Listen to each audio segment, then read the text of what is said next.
Have you ever actually stopped to think about how a living cell maintains perfect order against the totally chaotic, unpredictable outside world? It's literally a battle against the universe's natural tendency toward entropy. And it's a battle being fought every single second by the trillions of cells inside your body right now. The secret to winning this fight? It all comes down to a highly regulated microscopic fortress we call the biological membrane. So, welcome to this explainer. Today, we're pulling some incredible insights directly from Chapter 11 of the renowned Leninger Principles of Biochemistry to unpack exactly how these cellular fortresses are built. We're going to look at how they manage to be entirely fluid and self-healing, yet remarkably strict about what gets in and what stays out. Here is our roadmap for today. We'll be looking at the hydrophobic effect, composition and architecture, proteins as guards, membrane dynamics, passive and active transport, and finally, ion channels and pumps. Basically, we're moving from the tiny atomic interactions that build the walls all the way up to the massive molecular gates. Okay, kicking things off with Section 1, the hydrophobic effect, or building the walls.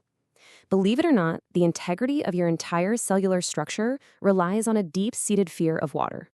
The foundational bricks of our cell membranes are specific lipid molecules, and these lipids are amphipathic, which means they basically have a chemical split personality. On a molecular level, one end of the molecule has a charged phosphate group, while the other end is just a long, uncharged hydrocarbon chain. This creates a fascinating tension when you drop them into the watery environment of the human body. Picture this. On one side, you have the polar heads. Because water is also polar, these heads are hydrophilic. They absolutely love water and want to bond with it. But on the other side, the nonpolar hydrocarbon tails are hydrophobic. When they get exposed to water, the water molecules are forced into this highly ordered, rigid, cage-like structure around them. Now, thermodynamics absolutely hates that kind of rigid order.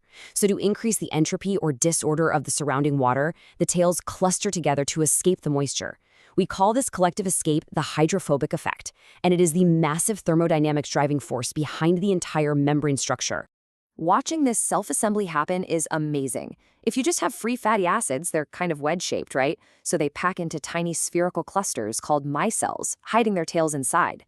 But the complex lipids that make up our cell membranes have two bulky tails, making them more like cylinders. You can't jam a bunch of cylinders into a tight little sphere. So to maximize their thermodynamic stability, they spontaneously fan out into a sprawling, flat, semi-permeable lipid bilayer. Boom, you have the definitive wall of our cellular fortress.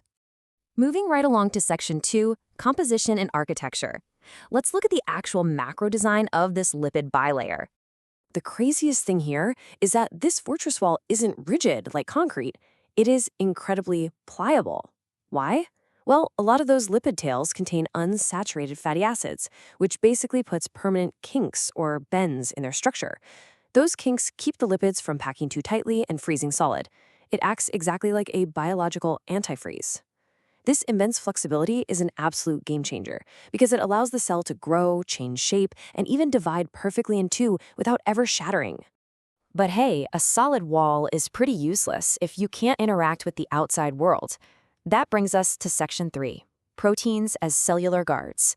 If the lipids are the bricks, the integral proteins embedded right into the membrane are the intelligent sentinels. They do all the heavy lifting. In fact, depending on the cell type, proteins can make up 50% or more of the actual mass of the membrane. They're specialized for so many tasks. You've got receptors acting like highly sensitive antennas, constantly scanning for hormones. You have transporters acting as strict border patrol, deciding exactly what gets in, and enzymes functioning as local factories, sparking vital chemical reactions right on the surface. Jumping into Section 4, we see that far from being a static barrier, the biological membrane is a living wall, a highly dynamic, shifting sea of activity. The scale of motion at this microscopic level is just staggering. Molecules are rapidly surfing across the membrane surface in what's called lateral diffusion. Sometimes they even need to switch sides, moving from the outer layer to the inner one. Now, dragging a water-loving head through the water-fearing core of the wall is tough, so the cell deploys specialized enzymes with the absolute best names, flipases and flopases, to aggressively force them across. On top of that, specific lipids like cholesterol will bunch together to form these floating, localized rafts on the cell surface to rapidly process complex cellular signals.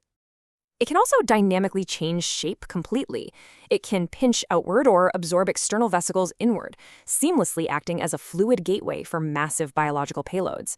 Think about this. Every single time you form a thought or flex a muscle while watching this explainer, this exact process of membrane fusion is happening millions of times a second to release neurotransmitters in your nervous system. Without it, you literally couldn't move or think. All right, section 5, passive and active transport. We have a tightly patrolled wall, so how do essential, bulky, or charged nutrients actually cross the border? Basically, moving solutes breaks down into two categories. Passive transport just lets molecules flow freely down their concentration gradients. It's like a ball naturally rolling down a hill, zero added energy required. Active transport, on the other hand, forces molecules against the tide. Pushing a boulder uphill requires intense physical work. The cell pays a steep energy tax for this, burning through a molecular currency called ATP to pump ions and create massive electrochemical imbalances. It essentially turns itself into a biological battery waiting to be unleashed. And in all this molecular shuffling, we can't forget about water. Because the membrane is semi-permeable, water is constantly rushing around to balance out salt concentrations through osmosis.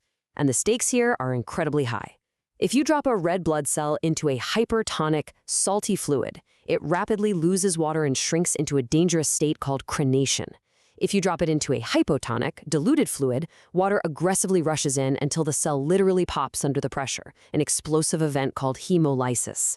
To survive, your cells are desperately fighting to stay in an isotonic, perfectly equalized environment.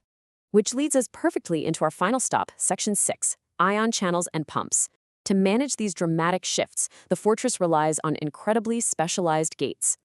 The cell deploys an awe-inspiring roster of machines. We have passive glucose transporters that gracefully let life-giving sugar slide right into our blood cells. We have ABC transporters, these massive active pumps that burn ATP to shove diverse substrates against their gradients. But arguably the most mind-blowing are the aquaporins. These are specialized, high-speed hydrophilic channels purely for water. They're so efficient that a single aquaporin channel can stream billions of water molecules per second in a perfect single-file line, while flawlessly blocking even a single proton from passing. It's engineering perfection. And we really need to understand why this complex biochemistry matters to us, because when these intricate membrane proteins fail, the fortress fails, and we suffer. Take a specific ABC transporter called the CFTR channel. If you inherit just one tiny genetic mutation that breaks the single microscopic gate, chloride ions get trapped inside the cell. Because the ions are stuck, water doesn't follow them out. The result? The mucus on the outside of the cell becomes dangerously thick and sticky, directly causing the devastating respiratory disease cystic fibrosis. Our entire existence hinges on these tiny gates working perfectly. And man, do they work efficiently. If a charged molecule tried to cross that fatty barrier on its own, it might take years. But with these biological catalysts and targeted transport channels, the rate of movement is boosted by a staggering 10,000 times or more. They basically turn an impenetrable brick wall into a highly optimized, high-speed biological transit system. So take a second to really let that sink in. Think about the immense, complex, beautiful order happening inside you every single moment. Millions of lipid molecules dynamically dancing, proteins standing as vigilant sentinels, and pumps tirelessly working against the tide of entropy just to maintain the spark of life. As millions of microscopic gates silently adapt to keep you alive right now. How will you view your body's cellular fortress tomorrow?